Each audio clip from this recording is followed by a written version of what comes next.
Hello, je vous retrouve dans la partie 2 de ma vidéo sur l'abstinence. Ça a déclenché beaucoup de réactions, de discussions, de commentaires. Du coup, j'avais envie d'apporter quelques précisions, de répondre à certaines questions et d'ajouter des choses. Je suis en train de dangereusement approcher de l'année. Ça va bientôt faire 1 an dans quelques semaines. J'ai pas du tout l'intention de battre un record, mais en tout cas, il y a quelque chose qui est assez marrant, c'est qu'il y a une espèce de forme de pression qui est en train de s'installer. En fait, je vais avoir tellement envie que ma prochaine expérience intime avec quelqu'un, elle soit géniale en fait. Ça va être dramatique pour moi de coucher avec quelqu'un et que ce soit fade, que ce soit, enfin voilà, que ça corresponde pas à ce qui me plaît, qu'on prenne pas de plaisir ensemble, etc. Donc en fait, ouais, je suis presque en train de me créer une pression là-dessus parce que, en fait, on sait jamais quand on rencontre quelqu'un pour la première fois comment ça va être, etc. Donc il y a un truc comme ça qui est un petit peu en train de se faire et je vous expliquerai un petit peu plus tard pourquoi. Donc, pour que ce soit plus simple, je vais reprendre un petit peu les questions que j'ai eues. Déjà, il y a eu un commentaire de quelqu'un qui m'a dit « L'horloge biologique tourne, fais attention ». Évidemment, il n'y a vraiment que des mecs pour dire ce genre de choses. Et en plus, qu'est-ce que ça peut te foutre? Qu'est-ce que ça peut te foutre? Je sais pas. C'est mon corps, ma vie. Je comprends pas qu'on puisse écrire ce genre de commentaires et même qu'on puisse le dire. Il y a des personnes qui se permettent de dire ce genre de choses aux femmes dans la vie de tous les jours. Je trouve ça tellement déplacé. Donc l'horloge biologique tourne, mais en fait j'ai parlé d'enfants dans ma dernière vidéo. Aujourd'hui, moi, je n'ai pas un désir d'être mère à tout prix. J'ai un désir de fonder une famille, mais ça se fera naturellement en fait. Ça se fera si ça doit être.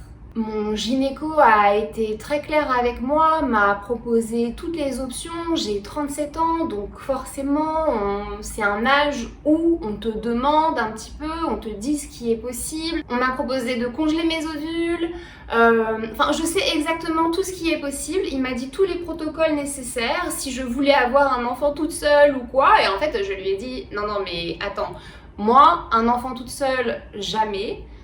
Et si j'ai à tomber enceinte, ça se fera naturellement. Et si j'ai pas d'enfant parce que je ne suis pas destinée à en avoir de manière naturelle, à porter un enfant, ce sera pas le cas en fait. Et ce sera pas la fin du monde en fait. Si j'ai pas d'enfant dans ma vie, ce sera pas la fin du monde. Pour moi, j'ai avant tout envie d'avoir un partenaire de vie et qu'on évolue ensemble et qu'on construise ensemble.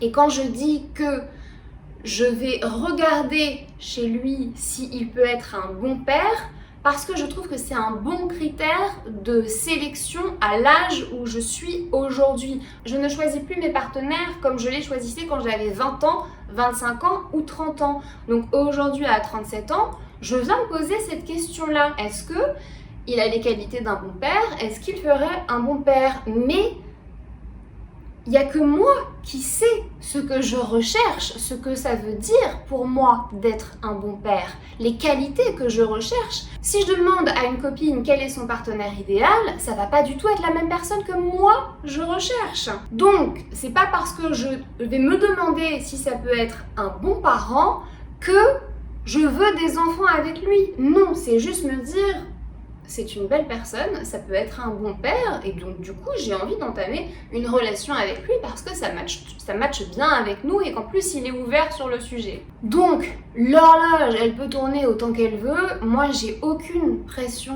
au niveau de mon corps, je me mettrai jamais la pression par rapport à ça. Aujourd'hui on peut avoir des enfants à 45 ans, à 48 ans et même pour certaines encore plus tard. J'ai aucune inquiétude sur ce sujet donc c'est pas un sujet pour moi. Ensuite, on m'a demandé quelles adaptations j'allais garder dans mon quotidien après, du coup, une fois que le cadenas aura sauté. Et en fait, je pense qu'on en revient à ce que j'ai dit précédemment, c'est vraiment choisir en fait. Ne pas aller vers quelqu'un parce qu'il va m'apporter de la sécurité. C'est aller vers quelqu'un parce que tout mon être entier le désire. Parce que je le choisis, parce que mon corps le choisit, parce que mon cœur le choisit, parce que mon âme le choisit. Pas parce que il va m'apporter de la sécurité, pas parce que il est beau, pas parce que il a une situation stable, pas parce que il veut des enfants, pas parce que plein de choses en fait, juste parce que ici, je le sais, je le sens en fait. Et du coup, pourquoi c'est important pour moi et aussi pourquoi j'ai fait le choix d'être en mode abstinente pendant quelques temps? Parce que je me suis beaucoup retrouvée dans ma vie à me mettre en couple, comme je l'ai expliqué dans ma vidéo précédente, à me mettre en couple plus par sécurité émotionnelle qui allait être apportée par l'autre que par réel désir, réelle envie, un réel amour inconditionnel, mais parce que j'allais chercher quelque chose. Et comme j'allais chercher quelque chose, cette fameuse sécurité émotionnelle, mais qu'elle ne m'était pas apportée de la manière dont j'en avais réellement besoin, ça fonctionnait pas. En fait, il y avait friction parce que je me retrouvais dans un rôle qui ne me convenait pas et par miroir, ça positionnait la personne dans un rôle qui ne lui convenait pas non plus. Donc ça, c'est une première adaptation. L'autre chose, ça va être vraiment d'être encore plus sélective. On revient au même, mais je vais préciser. Ça va être de pas me laisser justement porter par mes envies sexuelles. J'ai une libido qui est quand même assez présente, assez active et je prends vraiment le sexe comme un jeu. J'adore jouer autour de ça et prendre du plaisir et donner du plaisir et essayer des trucs. C'est vraiment un espace de curiosité et de découverte qui pour moi est important dans le couple que j'ai envie de vivre. Là où maintenant j'ai envie de faire beaucoup plus attention, c'est que comme je suis vraiment en recherche de quelque chose, d'une relation stable et de construire quelque chose, c'est de faire attention de quand je rencontre quelqu'un, de pas me laisser juste submerger par mon désir de tendresse, de proximité ou de sexualité en fait. De pas me laisser diriger par ça. Ensuite, alors je prends ma tablette, j'ai eu un commentaire sur YouTube et là il y a beaucoup de choses à dire. Merci pour ce témoignage Anne-Julie. Aussi sur la sexualité, c'était justement le ciment du couple car tu étais avec des hommes efféminés.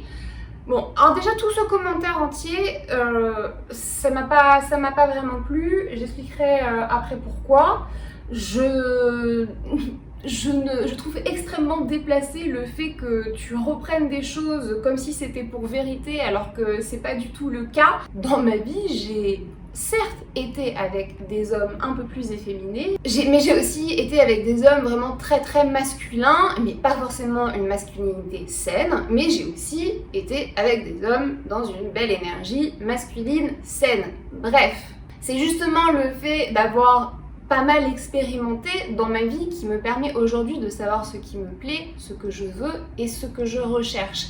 Et c'est également ce que j'attends de mon partenaire. Si mon partenaire il a une vision complètement floue de ce qu'il veut, que ce soit dans sa vie ou dans son couple, ça va pas le faire. J'estime aujourd'hui que dans le couple que j'ai envie de vivre, oui, le sexe est important pour moi et c'est un des fondements de la relation, bien sûr que oui. Mais justement, ça n'était pas le cas et c'est pour ça que c'était problématique. Parce qu'il y avait un dysfonctionnement de ce côté-là et j'étais insatisfaite. Alors, ensuite, tu dis un homme masculin ne mettra jamais le sexe au centre de la relation, mais ses projets et la divinisation de sa vie. Mais c'est pareil, j'ai jamais dit ça en fait. Et en plus, je suis pas d'accord. Tu fais une énorme généralité. Je suis absolument pas d'accord. Il y a énormément d'hommes qui pensent pareil que moi, que le sexe, c'est un des fondements, un des socles, un des piliers du couple. Donc, tu as ton avis, j'ai mon avis, soyons d'accord pour être en désaccord. Et par contre, je suis complètement d'accord qu'il mette ses projets au centre de sa vie, bien sûr que oui. Autre chose, une femme ne fait pas que recevoir de l'énergie, encore une fois, j'ai jamais dit ça. Elle la fait circuler avec son partenaire et peut l'amplifier plutôt que de la lui voler. On n'a jamais parlé de voler l'énergie de qui que ce soit. La sexualité n'est pas un jeu à somme nulle. Oui. Sinon, tu ne te responsabilises et entres dans une position d'attente. Pas tout compris, mais c'est pas grave. Et alors là, la dernière chose, alors je vais revenir sur le fait, une femme ne fait pas que recevoir. Bon, l'énergie féminine, c'est le récepteur.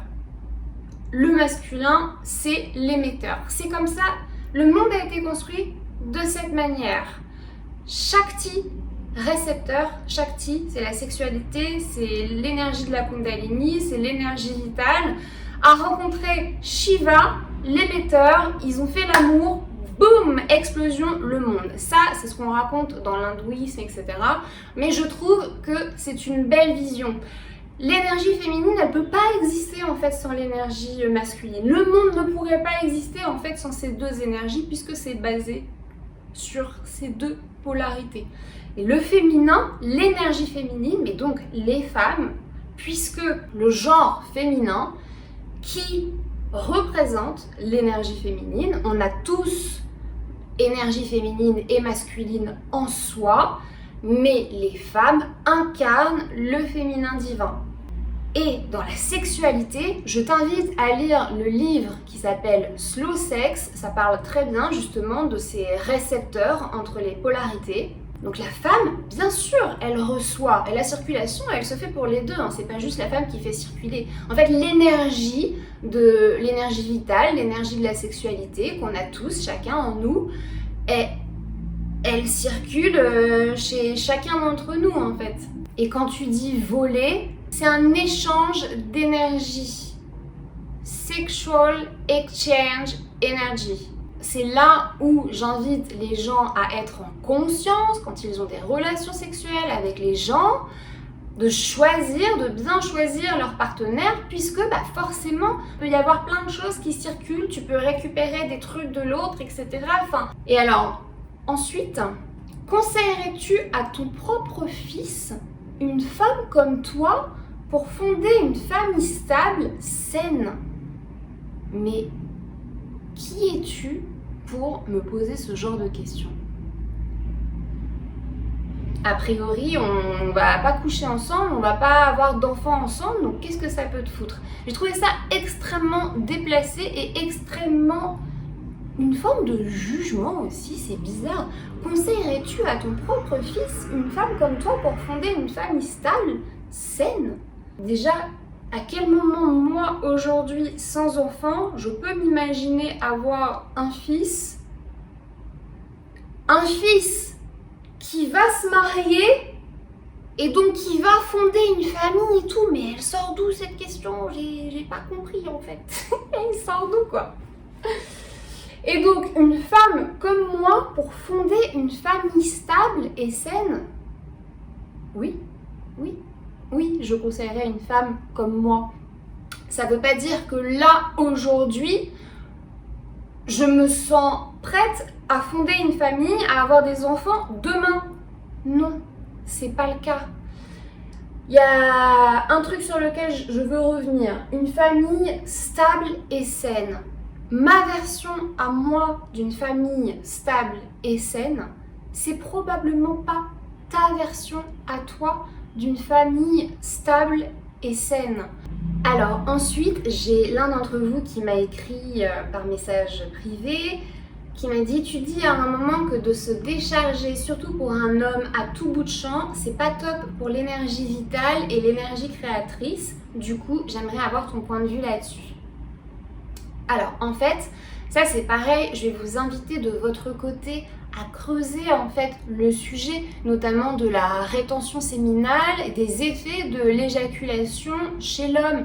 Parce que moi, même si je m'intéresse et que j'apprends, etc., je suis une femme. Donc je vais forcément plus parler de mon expérience à moi en tant que femme, de ce que je vis, de ce que je crois et de ce que je comprends. Mais je n'ai pas une queue entre les jambes, donc je ne peux pas savoir l'effet réellement physique que ça provoque chez vous quand vous éjaculez et quand vous vous videz en fait. Par contre, j'en ai discuté avec beaucoup d'hommes et j'ai aussi eu des retours de personnes qui faisaient de la rétention séminale, etc.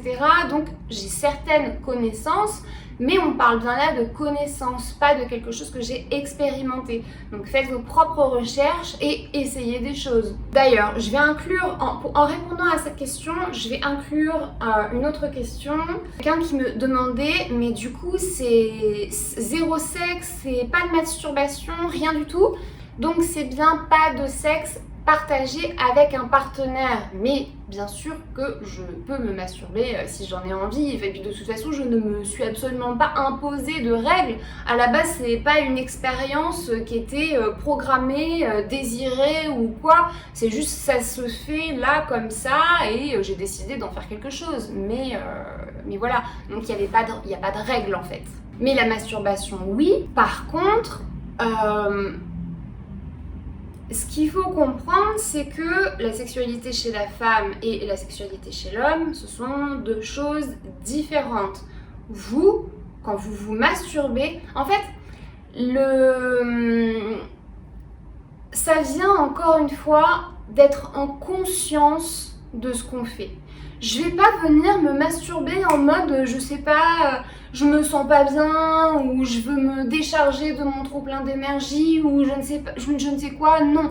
Moi, je vais ressentir un désir sexuel, je vais soit avoir envie de faire l'amour, ou soit je vais me sentir excitée, je vais me sentir sensuelle, je vais sentir mon énergie Shakti Kundalini qui monte et qui circule dans mon corps et du coup je vais choisir, ok, qu'est-ce que j'en fais, est-ce que je vais m'en servir pour créer quelque chose, est-ce que je vais m'en servir pour faire du sport, pour justement venir vraiment là décharger le surplus quoi. Est-ce que justement si je suis en couple ou que j'ai un amant, est-ce que j'ai envie de partager ça avec lui, ou est-ce que j'ai envie de venir moi me faire plaisir toute seule. Mais du coup ça va être vraiment en conscience et ça va être très charnel, ça va être sacré en fait, ça va aussi être un moment sacré de la même manière que ce que j'ai envie de partager avec quelqu'un. Et en plus, nous les femmes, quand on jouit, nous les femmes, on peut être multi-orgasme en fait. Quand on jouit, ça vient pas nous... Enfin, ça vient nous calmer, ça nous apporte de l'ocytocine, ça nous apporte plein de choses, mais ça vient beaucoup plus, notre énergie sexuelle vient beaucoup plus nous nourrir en fait.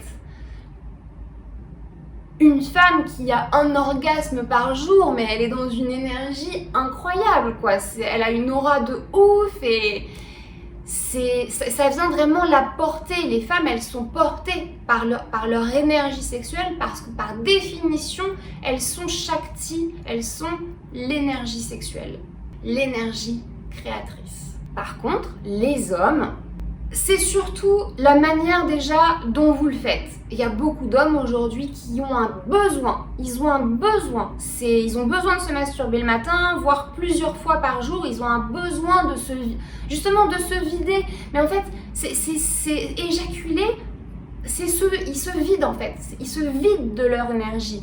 Le problème, c'est que reconstruire ça derrière, chez les hommes, ça prend un temps fou.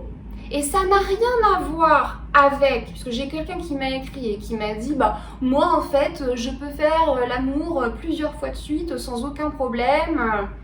Ça n'a rien à voir, on parle pas du tout de ça. On parle pas du tout de la capacité physique à être capable de bander de nouveau 10 minutes après. Non, on parle de vous vider complètement de votre énergie. Et surtout, quand vous vous masturbez, souvent ça va être devant un film porno ou devant quelque chose comme ça, parce que la plupart des mecs vont avoir besoin de stimulation visuelle. C'est pas du tout un moment qui est sacré, c'est pas du tout quelque chose que vous faites en conscience, c'est quelque chose que vous faites presque maintenant de manière automatique. Et ça vous déconnecte complètement de vous, de votre corps, de votre divinité, de la sexualité, de ce que c'est que la sexualité et l'énergie sexuelle. Et probablement aussi, si vous avez une partenaire, de votre partenaire. Donc voilà, je suis toujours là dans cette expérience. C'est intéressant parce que j'ai eu quelques dates là dernièrement à Bangkok qui n'était pas vraiment, je suis pas en recherche de quelqu'un, c'est juste que je voulais un petit peu voir où j'en étais justement dans mon processus. C'était un petit peu une forme de test et c'était hyper intéressant de voir que j'avais encore ce questionnement dans ma tête. Alors ça date d'il y a quelques semaines, donc je sais déjà que j'ai fait un énorme step par rapport à ça. Mais j'avais encore ce questionnement, moi, j'avais encore ce réflexe, moi, de me questionner. En fait, dans ma vie, surtout avec les hommes, j'ai toujours eu ce questionnement constant de savoir si la personne, elle est attirée par moi ou pas, même si moi, j'en ai rien à carrer et que la personne, elle ne m'intéresse pas du tout. Mais du coup, je me suis observée de manière générale dans ma vie et en prenant ce recul, justement en décentralisant les hommes et le sexe de ma vie, ça me permet en fait d'observer des comportements et des réactions que j'ai pu avoir dans mes relations passées. Et ouais, en fait, me rendre compte que dans ma vie, je me suis toujours posé cette question, que j'ai toujours eu beaucoup de difficultés à être amie avec des hommes parce que cette ambiguïté, j'ai beaucoup de mal à la gérer et que je me suis construite vraiment sur un mode de il faut plaire aux hommes en fait. Mais en fait, à quel moment j'ai envie de plaire à quelqu'un qui me plaît pas? Déjà, d'une part, ça c'est pas logique, c'est un mode de fonctionnement qui peut pas fonctionner parce que du coup, t'es pas du tout en présence de toi ou en présence à l'autre. T'es en train de t'observer, en train de te demander est-ce que mes cheveux sont bien placés, est-ce que je suis suffisamment jolie, est-ce que je lui plais, est-ce que ceci, est-ce que cela. Et je sais que je suis pas la seule femme au monde à avoir ressenti ça. Je sais qu'il y a tellement de femmes aujourd'hui qui se sentent de telle manière et c'est pour ça que je vous invite vraiment à faire un travail de décentraliser les hommes de votre vie et de revenir à vous. Vous allez en ressortir grandi. Mais du coup, les 2 dates, ou les 2-3 dates que j'ai eues, ça m'a permis de voir que j'avais bien avancé. Et que je suis sur la bonne voie et que c'est une belle expérience à faire. Par contre, il serait temps qu'elle s'arrête bientôt. Merci d'avoir écouté cette vidéo. À bientôt. Ciao!